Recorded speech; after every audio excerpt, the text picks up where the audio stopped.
Welcome back, brothers and sisters. I am Braden. This is Langley Outdoors Academy, and thank you for stopping by. All right, guys, tonight we're going to focus on two states that are kind of going in the opposite direction on the gun control versus gun rights cage match that we have going on nationally. Now, it's kind of like a Sour Patch Kid, right? So, New Mexico is a little bit sour but could turn sweet with the running down of the clock. But then Georgia is sweet as a Georgia peach because there's some great stuff happening for us on Second Amendment rights there. Let me know what you guys think of this idea of like kind of state versus state and like a cage match or a Sour Patch Kid. I don't know what you want to call it. Let me know what you guys think in the comments below, and everything we're about to discuss is in that description box for your review if you want to go deeper so you guys can be in the know on this. Now, before we get into that, I've got to talk to you about an affiliate brand that wants to get in front of you and meet you guys. They're called Armed American Supply. They make patriotic merchandise just like what we would normally wear. Some of the designs are a little edgier, some of them a little more patriotic and traditional like the ones that I prefer. But what's important is their business model. And what they do is they straightforward give things back to consumers. They want you to see their brand, so they put out giveaways. They've given away trucks before. They've given away toolkits. Well, now they're giving away a $10,000 Bass Pro Shop gift card. They're also giving away $10,000 in cash, either or, depending on where you are in the nation. Now, that's some great stuff. There's an affiliate link in the description box below so they know if I sent you that way, and I hope you check them out. But right now, we have got to check this situation out. Sour Patch Kid, New Mexico, that's where we're going to start. So, we've talked about this routinely, okay? New Mexico has two gun control bills. The magazine bill failed in New Mexico. However, the safe storage felony misdemeanor bill went through the House. That was one we were focused on most recently. Well, right here, New Mexico, House Committee tables HB 9. That's the bad one. Gun owner liability bill. Session ends this coming week. Now, I've done some research on this, and the session ends on Wednesday, the 17th. Okay, so they've got 3 days to get this amended and then passed through the House.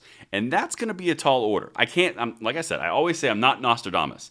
But if you have a committee that passes a bill along and has to be amended and then repassed through that committee and then passed along to the State House and voted all in under 3 days with all the other things they've got going on, this one could run down the clock. So make sure you guys are subscribed and you have your notifications on so I can let you know what's going on with this bill. But here's what's actually going, like from the perspective of the floor level. The House Appropriations Committee tabled House Bill 9 on a 13-5 vote this past week.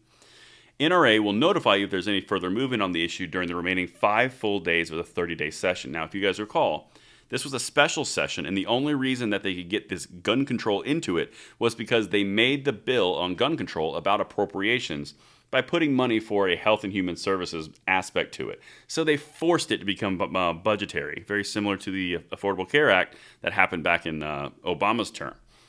But they might run out of time on this. House Bill 9 has been significantly rewritten in the House Judiciary Committee to create a fourth-degree felony. Now, a lot of the things that they were going for either said misdemeanor, but now it's going for felony. So they're going to rewrite this whole thing, and debate has to happen. All of these things have to continue. If this does not pass by the time the legislation is or the session is over, it gets automatically vetoed and they have to start all over again, according to the New Mexico legislative website. And the last piece here, this is actually from the New Mexico website.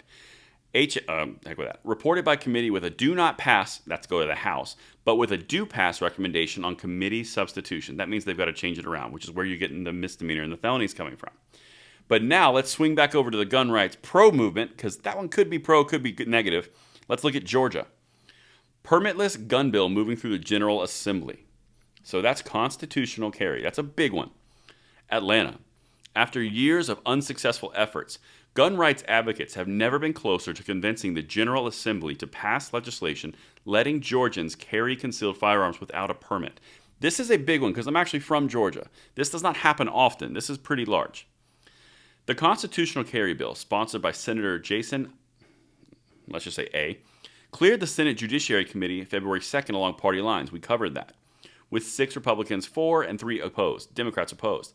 Its next stop will be the Senate Rules Committee, which is expected to send it to the floor of the chamber for a vote on the full Senate. Probably going to go through in the full Senate. This is incredible positive movement because Kemp, the Georgia governor down here, is already in hot water with Georgians, and he has got a lot of momentum and motivation to make this move through. The stars are aligning a little bit. It's a little too early for me to jump up and down and say victory is here, but this is looking really good for Georgia. New Mexico, we're kind of doing a little dance. It might work, it might not, but it's looking positive. Georgia is absolutely positive, is moving forward at a healthy rate, and if we were going to compare this to a baby, I'd say we're about midterm right now. And that's what I've got for you guys. Let me know what you guys think in the comments below of all the things we just discussed, and I will see you tomorrow morning on the Bullet Points. I'm Braden. See you later.